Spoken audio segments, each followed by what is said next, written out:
반갑습니다. 오늘 여러분과 함께 내 선에서만 인정하는 신앙생활이라고 하는 제목으로 말씀을 전하려고 합니다. 구약 성경을 읽다 보면 자주 듣는 이름들이 있습니다. 모세, 여호수아, 다윗, 사무엘. 이들은 완벽하지 않았지만 하나님께 붙들려 끝까지 믿음의 길을 걸어간 사람들이라고 나오죠. 그래서 우리는 이들의 이야기를 자주 듣고 자주 묵상하고 우리가 자주 공부합니다. 하지만 이들과 반대편에 서 있는 인물들도 자주 등장합니다. 처음에는 괜찮았지만 시간이 지날수록 무너지고 마지막에는 어둡게 끝난 사람들이죠. 지난주 살펴보았던 요아스도 그리고 오늘 살펴볼 아마샤도 여기에 속합니다. 회복의 장면도 극적인 반전도 없이 무너져 버린 이들이 성경에 나온다는 것이죠. 이런 본문들은 설교에서 잘 다뤄지지 않습니다. 기대와 소망을 주는 이야기가 아니라 마지막은 어둡고 불편하기 때문이죠. 그래서 자주 비켜가는 본문, 침묵하는 본문이 되어버린다는 겁니다. 하지만 하나님은 이들의 이름과 이야기를 성경에서 지우지 않으셨다는 것이죠. 왜일까요? 성경은 인간의 성공담을 모아놓은 책이 아니라 인간이 끝없이 실패하는 자리에서 하나님의 은혜가 어떻게 개입하신지를 보여주는 책이기 때문입니다. 인간의 어리석은 선택과 반복되는 죄조차도 하나님의 이야기 밖에 버려지는 것이 아니라 그분의 이야기 안에 포함된다는 것을 말해주고 있는 것이죠. 그래서 성경은 다윗처럼 눈물로 회개한 사람만의 기록이 있는 것이 아니라 끝내 돌아서 버린 사람들의 이야기도 담겨 있다는 것이죠. 이것은 그들을 정죄하기 위해서가 아닙니다. 성경의 주인공이 인간이 아니라 하나님이라는 것을 드러내기 위함이죠. 그리고 동시에 이러한 어두운 이야기들이 기록된 이유는 바로 그 안에서 우리의 모습을 발견하게 할 수 있기 때문입니다. 그래서 성경은 이런 이야기를 통해서 내면 깊숙이 인간의 숨겨진 죄성을 드러냅니다. 아무리 신앙생활을 오래 해도 인간은 하나님보다 자신의 판단과 욕망을 신뢰하는 존재라는 사실을 숨기지 않는다는 것이죠. 그래서 우리는 성경의 실패한 인물들을 손가락질로 할 수 없습니다. 어떻게 그럴 수 있지가 아니라 이게 바로 내 이야기야지 라는 관점으로 바라봐야 한다는 것이죠. 오늘 우리가 살펴볼 아마샤 이야기도 먼 과거의 이야기가 아니라 지금 이 자리에 앉아있는 우리의 이야기가 될 수 있다는 것입니다. 그렇다면 우리의 이야기가 될 수 있는 아마샤는 누구일까요? 그는 어떤 삶을 살았을까요? 아마샤는 지난주 살펴보았던 요아스의 아들이었습니다. 아마샤의 아버지는 요아스고 그리고 요아스는 제사장에서 여호와의 영향을 받았던 것처럼 이 오늘 아마샤도 여호야다의 영향을 많이 받았다는 것으로 알게 됩니다. 그래서 어렸을 때부터 신앙생활을 했던 사람이 아마샤였다는 겁니다.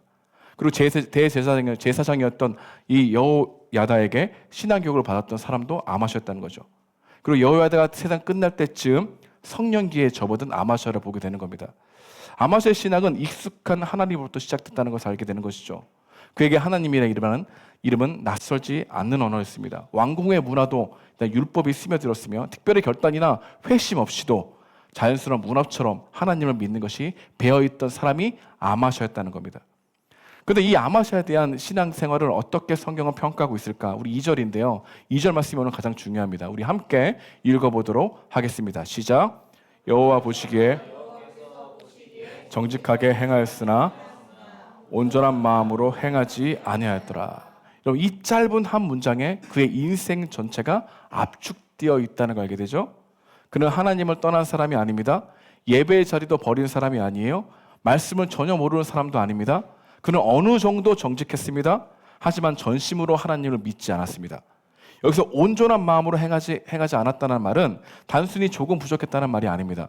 이것은 하나님을 지식적으로만 알고 있고 전 존재로 하나님을 의지하지 않았다는 뜻을 가지고 있습니다. 말하자면 하나님을 떠나지도 않았지만 하나님을 붙들지도 않았다는 거죠.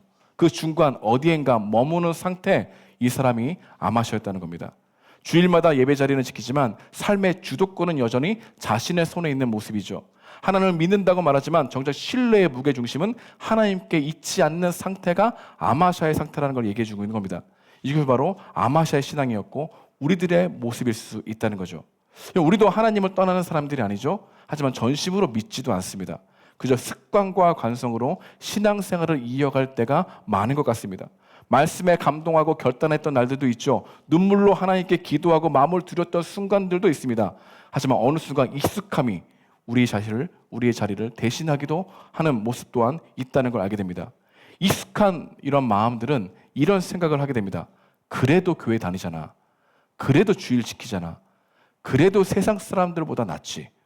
언젠가부턴가 그래도의 신앙이 우리의 기준점이 되어 생각하는 경향이 있게 된다는 것이죠. 전심은 아니라 어느 정도 믿음만 유지해도 괜찮다는 생각이, 그 익숙함이 우리 가운데 있다는 겁니다. 익숙한 신앙은 겉으로부터 잘 드러나지 않습니다. 오히려 겉모습만 보게 되면 나쁘지 않은 상태입니다. 하지만 정작 마음 깊은 곳에서는 하나님에 대한 신뢰가 별로 없는 것이죠.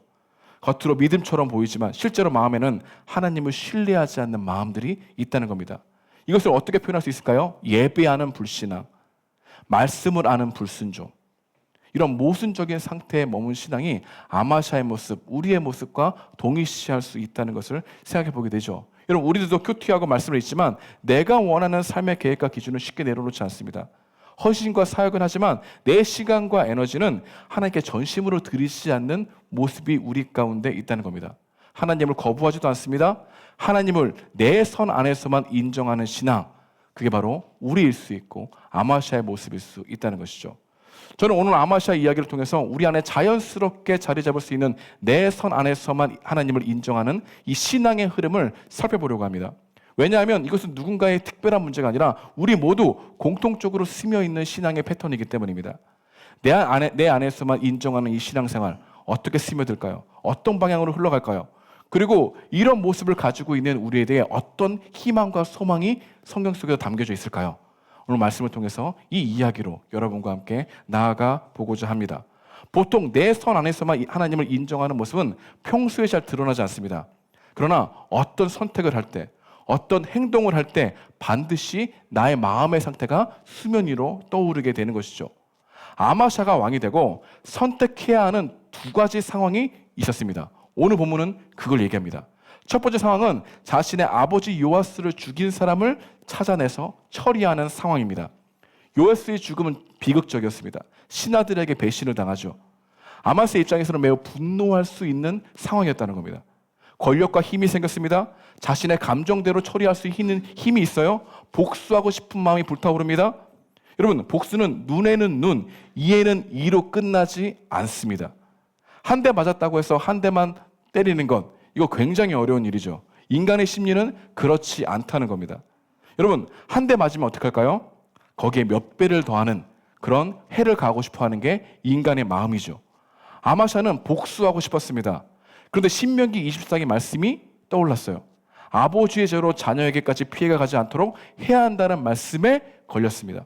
아마샤는 이 말씀을 어기면서까지 아버지를 죽인 사람들의 가족까지 처형하고 싶어지는 않았다는 겁니다.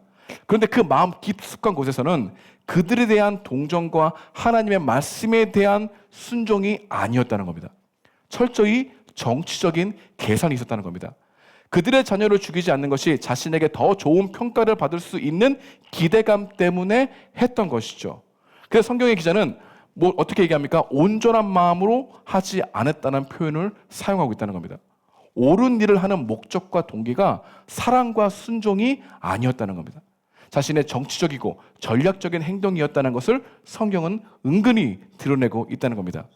이 지점에서 우리는 신앙의 아주 미묘한 균열을 바라보게 됩니다. 하나님을 떠난 것도 아니고 불순종한 것도 아닙니다. 오히려 하나님의 말씀을 지켰습니다. 그러나 그 순종의 동기가 달랐습니다. 철저히 계산적이었죠. 하나님을 자신의 계산 아래에 두는 신앙생활, 그게 바로 내 선 안에서만 하나님을 인정하는 신앙이라는 것을 생각해 볼 수 있다는 겁니다. 그리고 이런 아마샤의 마음은 5절부터 시작되는 에돔과의 전쟁에서 더욱 드러납니다. 여러분, 전쟁이라는 상황에서 아마샤의 선택이 아마샤의 진짜 내면에서 하나님을 어떻게 생각하고 있는지를 드러내는 본문이라고 할 수 있는 것이죠. 아마샤는 군대를 조직합니다. 그리고 한 가지 결정을 내립니다. 에돔과의 전쟁을 시작할 때 자신의 군사력으로만은 안 된다는 생각을 하죠.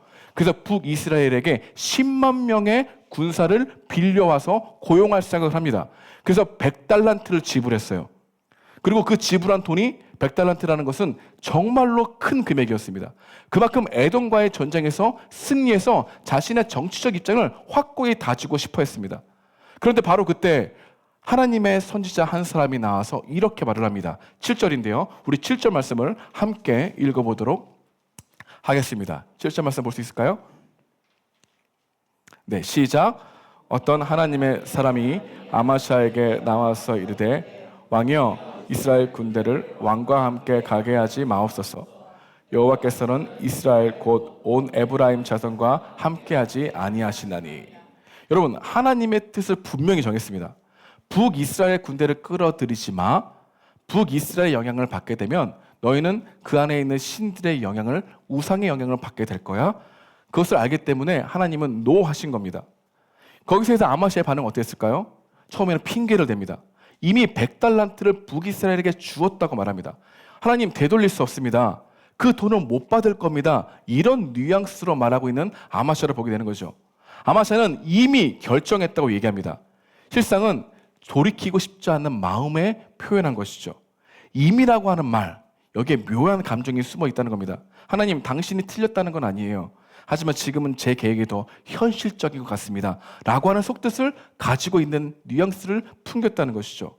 아마샤는 하나님의 뜻을 몰랐던 것이 아닙니다. 하나님의 통제 아래 자신이 있고 싶지 않는 마음을 이미라고 하는 단어로 사용했다는 겁니다. 이미 돌이킬 수 없다는 뜻이 아니라 돌이키기 싫어요 라고 하는 내면의 뜻을 표출한 것이죠. 우리들도 하나님의 뜻을 묻는다고 하면서 사실 내 계산을 먼저 끝내놓고 물은 경우가 되게 많아요. 하나님은 이렇게 가셔야 됩니다. 그걸 생각하고 있어요. 그리고 하나님께 뜻을 물어요. 여러분, 이미 정해놓고 뜻을 묻는 거죠. 진로든 연애든 재정이든 사역든 결정적인 순간마다 이미라고 하는 생각을 가지고 하나님을 통제하려고 하는 마음이 내 선에서만 인정하는 신앙생활의 모습을 펼쳐볼 수 있다는 것을 우리는 볼 수 있는 것이죠. 여러분, 재미있는 것은 이 이야기를 들은 선지자가 아마시아에게 이런 얘기를 합니다. 하나님이 100달란트뿐만 아니라 능히 이보다 더 많은 것을 왕에게 주실 수 있는 하나님이십니다 라고 하는 이야기를 하죠. 근데 어찌 보면 이게 오해할 수 있어요. 하나님을 계산적으로 하나님이 100달란트보다 더 많이 주실 수 있으니까 순종해 라고 하는 의미로 보일 수 있다는 겁니다. 그런 의미가 아닙니다. 선지자는 이미 늦었다라고 생각하는 아마시아 선언을 부인하는 거예요. 아닙니다. 아직 늦지 않았습니다. 나의 계산을 내려놓고 하나님을 붙드십시오 라고 하는 뉘앙스로 얘기했는데 아마샤는 이 말을 오해합니다. 그래서 맨 처음에 선지자의 말을 좋게 여겼어요. 아마샤가 생각해봤을 때 그는 하나님에 대한 그런 익숙한 마음이 있다고 하지 않았습니까? 그래서 하나님에 대한 신뢰에 대한 마음도 없지 않아요. 있습니다. 그래서 하나님의 말씀을 들으면 내가 100달란트보다 더 큰 은혜와 축복을 받는다고? 라고 하는 계산적인 신뢰가 그 마음 가운데 아마샤에게 말한 이 선지자의 말을 좋게 여겼다는 겁니다. 그래서 일종의 거래적인 생각을 가지고 하나님의 말씀을 따른 아마샤가 드러나게 되는 것이죠. 하나님을 따르면 손해가 나지 않을 것이야 라고 하는 계산이 깔려 있다는 겁니다. 하나님에 대한 인격적인 신뢰가 아니라 계산된 신뢰가 아마샤에게 있던 것이죠. 저는 이 설교를 준비하면서 저는 깜짝 놀랐습니다. 왜냐하면 저의 마음을 폭로하는 것 같았거든요. 계산된 신뢰, 저에게도 있었다는 겁니다. 저의 마음의 무게중심이 하나님 그분 자체가 아니라 하나님이 더 주실 것이라고 하는 보상에 있었다는 사실을 발견하게 되었습니다. 사실 이 마음은 우리 모두에게 발견될 수 있는 마음이기도 합니다. 우리는 이렇게 말할 때가 많죠. 그래, 하나님이 이거 내려놓으라 하시니까 내가 순종해야지. 대신에 하나님이 더 좋은 것으로 나를 갚아주실 거야 라고 하는 생각 합니까? 안 합니까? 하죠. 실제로 우리는 하나님에 대한 신뢰와 하나님이 주시는 결과를 신뢰하는 이 사이를 왔다 갔다 합니다. 하나님과 하나님이 줄 선물을 믿는 믿음 사이에 누가 있습니까? 우리가 있어요. 아마샤가 그 자리에 서 있다는 겁니다. 근데 여기에서 한 가지 의문이 듭니다. 목사님, 하나님이 주실 것을 믿고 기다리는 것은 믿음이 아닌가요? 하나님이 좋은 것을 주실 것을 믿는 건 잘못된 것일까요? 여러분, 잘못된 겁니까? 아닙니다. 물론 아니죠. 성경은 분명히 하나님이 우리에게 좋은 것을 주시는 분이라고 얘기했습니다. 기대하는 마음 자체가 잘못된 것은 아니라는 겁니다. 문제는 그 기대가 우리 마음의 중심이 되는 방식이 잘못됐다는 겁니다. 계산된 신뢰는 하나님을 수단으로 만들고 결과를 목적으로 삼습니다. 하지만 진짜 신뢰는 결과가 어떻게 되든 하나님 그분을 붙드는 마음이 더 중요합니다. 하나님이 더 좋은 걸 주시든 그렇지 않든 나는 하나님을 따르겠습니다 라고 하는 신뢰가 밑바탕이 되는 게 진짜 신뢰라는 거예요. 그리 아니하실지라도 여전히 하나님 믿고 여기고 나아갑니다. 이 토대 위에 하나님이 좋은 거 주실 수 있다라고 하는 마음이 새겨져야 되는데, 계산된 신뢰가 방점에 찍힌 우리들의 모습을 폭로하는 본문이라 할 수 있는 것이죠. 우리가 하나님께 순종하면서 이렇게 하면 손해 안 보겠지, 하나님이 더 좋게 주시겠지 생각하는 건 자연스러운 일일 수 있습니다. 그러나 그 결과가 우리의 기대와 다르게 흘러가더라도 믿음까지 흔들린다면, 우리의 마음에 하나님에 대한 실망감이 있다면, 우리는 진짜 신뢰하려고 나갔다가 계산된 신뢰로 머무르게 되는 그런 모습이 있을 수 있다는 거죠. 여러분, 계산된 신뢰와 인격적 신뢰, 이 사이를 왔다 갔다 하는 우리들의 실존을 보게 되는 것이죠. 여러분, 아마샤의 순종은 이게 나에게 더 이득이 될 것 같다는 계산에 근거해서 조건적으로 순종한 겁니다. 그렇기 때문에 성경은 단호하게 말하죠. 온전한 마음으로 행하지 아니하니라. 아마샤는 자신의 손에서 이익이 된다고 생각해서 북이스라엘 군대를 돌려보냈습니다. 여러분, 겉으로 보면 선지자의 말을 들은 겁니까? 듣지 않는 겁니까? 들은 거죠. 하나님의 말씀을 들은 거예요? 들지 않은 거예요? 들은 겁니다. 그런데 아마샤가 예상하지 못한 한 가지 상황이 툭 튀어나오게 됩니다. 북이스라엘 군사들이 돌아가라는 입고 기분이 나빴어요. 그래서 남유다의 말을 돌아가서 약탈합니다. 그리고 사람을 죽여요. 악한 일을 한 것이죠. 아마샤는 분노합니다. 그리고 하나님께 원망합니다. 마음에 불안이 생겨요. 아마샤의 계산된 신뢰가 무너지자 믿음도 무너지기 시작합니다. 하나님만으로는 안 된다는 생각을 하게 된 거죠. 그 증거가 바로 14절입니다. 우리 14절을 우리 함께 읽어보도록 하겠습니다. 시작. 아마샤가 에돔 사람들을 죽이고 돌아올 때 세일 자손의 신들을 가져와서 자신의 신으로 세우고 그것들 앞에 경배하며 분향한지라. 그는 에돔에서 승리했습니다. 전적으로 하나님께서 함께 하실 승리입니다. 왜냐하면 자신의 기대와 결과가 하나님께서 말씀하신 대로 그대로 이루어졌기 때문에 하나님께 감사해야 되는 상황이었는데 그렇게 하지 못했어요. 왜냐하면 자신의 계산에는 북이스라엘을 통해서 약탈당할 것이라고 하는 그런 모습이 없었기 때문에, 그래서 하나님에 대한 신뢰가 점점 흐려집니다. 감정이 더욱더 자신의 중심적으로 흘러가게 되죠. 그래서 하나님만으로는 안 되는구나. 그래서 세일신과 싸웠어. 세일이라고 하는 것은 에돔을 얘기합니다. 에돔과 싸워보니까 에돔의 신이 강해. 에돔의 우상을 성전으로 가져오게 되면 우리의 군대가 더 강해지지 않을까라고 하는 생각으로 에돔의 우상을 성전으로 가지고 오는 그 이야기를 성경 기자가 보게 된 겁니다. 하나님은 떠난 게 아니에요. 하나님도 믿는 거예요. 하나님만 믿은 게 아닙니다. 하나님과 세일의 우상을 함께 있는 게 자신을 지키는 게 더 좋다고 생각하는 계산된 신앙으로밖에 보여주지 않는 모습을 우리에게 보여주고 있죠. 여러분, 북이스라엘 군사에게 약탈당한 사건은 이 아마샤에게 큰 충격이었던 것 같습니다. 자신의 계산된 신뢰에는 그 일이 일어나면 안 돼. 근데 그 일이 일어났어.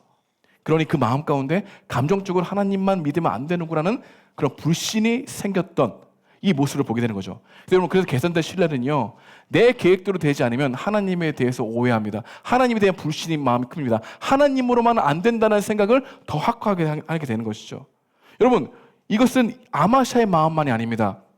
하나님께 인생을 맡기지 못하는 우리들의 마음을 폭로하는 겁니다. 여러분, 우리들은 단 한 번도 하나님께 온전히 내 인생을 맡겨드린 적이 없습니다. 그렇지 않습니까? 여러분, 우리는 하나님께 내 인생을 맡깁니다 고백하지만 그게 맡겨져요?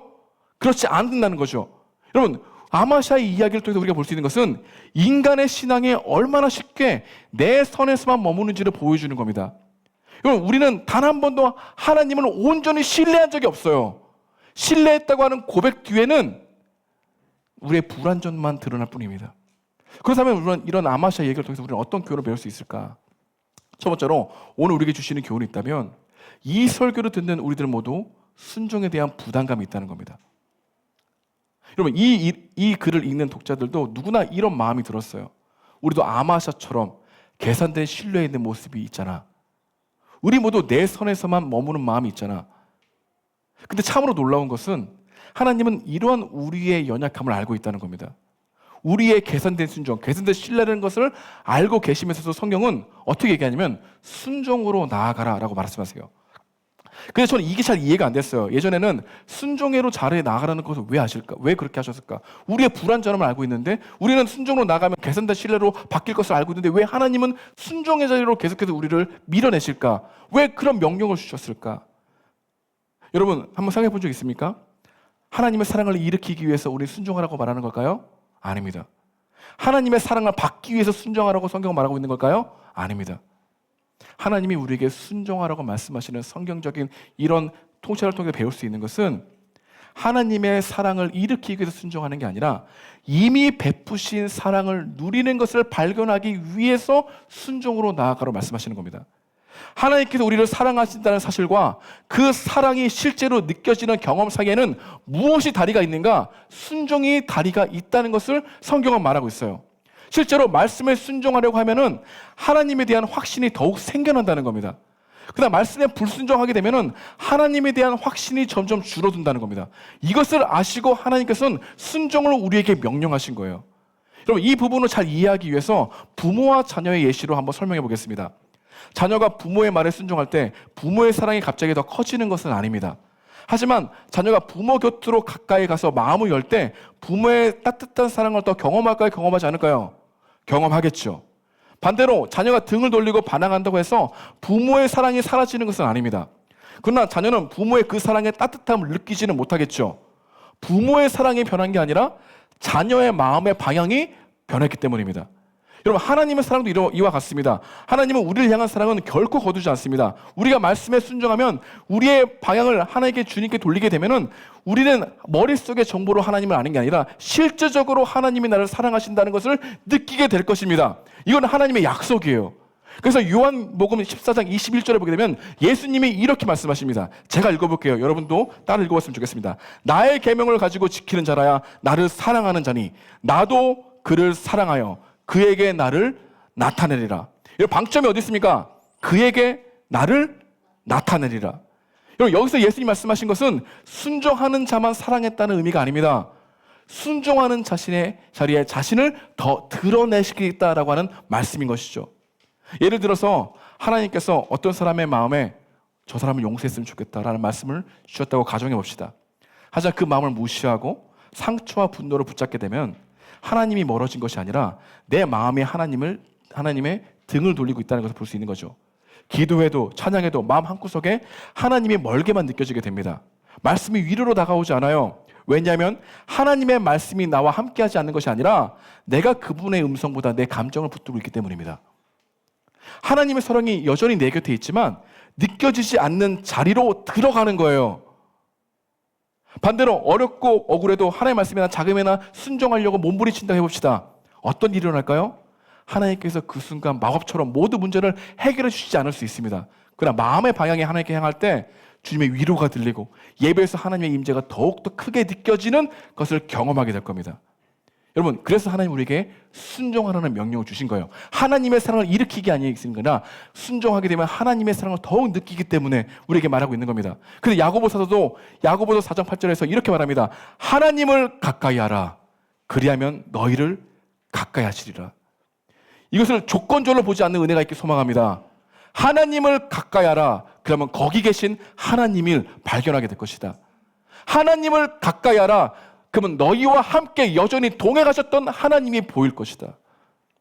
그게 바로 우리에게 순종을 요청하는 하나님의 마음이라는 걸 알게 되는 것이죠. 그 순종은 하나님을 끌어들이는 행위가 아니라 하나님의 사랑 안으로 걸어가는 길입니다. 이걸 명심하십시오. 이게 우리에게 주시는 첫 번째 메시지라는 겁니다. 두 번째, 아마샤 얘기를 통해서 우리가 배울 수 있는 교훈은 어떤 교훈이 있을까요? 아마샤의 실패가 하나님의 실패는 아니라는 것이죠.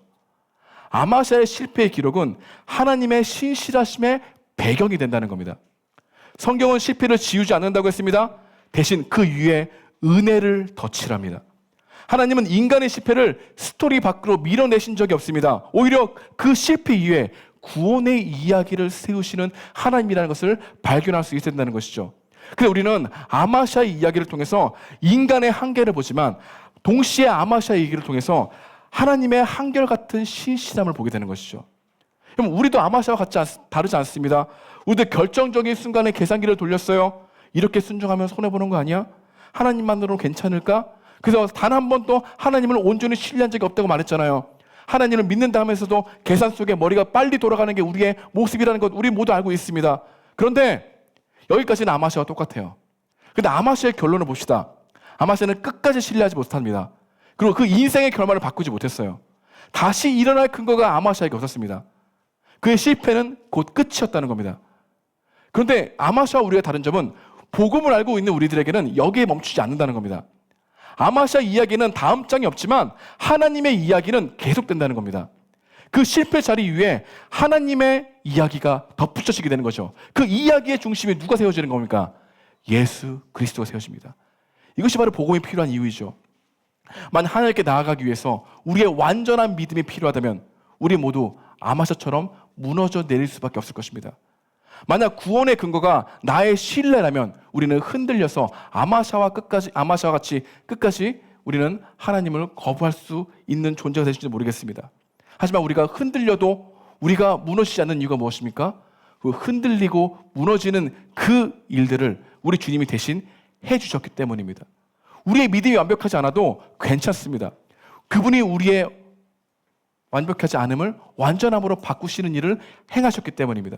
그래서 우리의 의가 아니라 예수님의 의로 우리가 주님께 받아들일 수 있다는 사실 자체가 우리에게는 흔들려도 하나님의 임재와 하나님의 관계가 뒤틀리지 않는다는 것을 우리에게 약속으로 주신 것을 우리는 성경을 통해서 볼 수 있는 것이죠. 여러분, 예수님의 삶을 보십시오. 예수님은 우리처럼 흔들린 적이 없습니다. 하나님 앞에서 계산하신 줄 않았습니다. 계산된 신뢰로 하나님께 순종하지 않았어요. 우리의 삶을 대신 살아주신 예수님, 그 예수님이 우리의 삶을 대신 살아주셨다면 우리는 그 신뢰함을 믿고 계산된 신뢰를 가지고 있음에도 불구하고 여전히 넘어지지 불구하고 하나님께 나아갈 수 있는 기쁜 소식이 우리에게 펼쳐졌다는 것, 이게 우리에게 주시는 복음의 메시지라는 겁니다. 그래서 하나님은 이미 늦었어요 말하고 하는 우리들에게 아니, 아직 늦지 않았어. 왜냐하면 이미 이루신 하나님이 너희를 위해서 이루셨기 때문에. 이 복음이 우리에게 들려지면 아마샤 이야기가 어떻게 느껴진다는 겁니까? 끝이 아니구나, 소망이 있구나 라고 하는 말씀으로 받아들일 수 있다는 겁니다. 그러면 여러분, 두 마음을 가지는 것 부끄러워만 하지 마십시오. 계산된 신뢰로 하나님께 붙들었던 그 마음들을 여러분 마음속에 수치감으로 생각하지 마십시오. 여러분, 십자가는요 실패자의 귀환을 막지 않습니다. 오히려 그 자리가 시작이라는 것. 그래서 여러분, 내가 계산된 신뢰로 주님을 사랑할 것 같은데 라고 하는 패배적인 마음을 뒤로하고 십자가를 의지하고 다시 나아가는 그 노력이 하나님의 사랑을 더 경험하게 하는 노력이 될 수 있다는 겁니다. 여러분, 그것이 받아들여지는 기준이 아니라고 얘기했죠. 하나님의 사랑을 느낄 수 있는 것, 순종의 길을 열어놓으셨다는 겁니다. 그래서 여러분, 작은 행동으로 순종의 길로 나아가 보십시오. 먼저 사과하려고 전화를 해보십시오. 숨겨둔 미움을 내려놓아 보십시오. 중보기도를 하고 싶어하는 마음을 해보십시오. 하나님을 알기 위해서 말씀을 읽어보십시오. 마음에 찔리는 부분이 있다면 돌이켜보려고 노력해 보십시오. 그러면 무엇을 느끼는 줄 아십니까? 하나님이 가까이 하시는 자에게 가까이 하시는 그 은혜가 무엇인지를 실제로 경험하게 되는 은총을 여러분 누리게 될 것입니다. 그래서 아마샤 이야기는 우리에게 어두운 이야기가 아니죠. 소망의 소식이라는 겁니다. 하나님을 가까이 하라, 그럼 너희를 가까이 하리라. 여러분, 이것이 조건절로 우리에게 들려지는 것이 아니라 이미 나와 가까이 계신 하나님을 발견할 수 있는 길은 순종의 길이구나 라고 하는 메시지로 들을 수 있는 여러분과 제가 되길 주님의 이름으로 축복드립니다.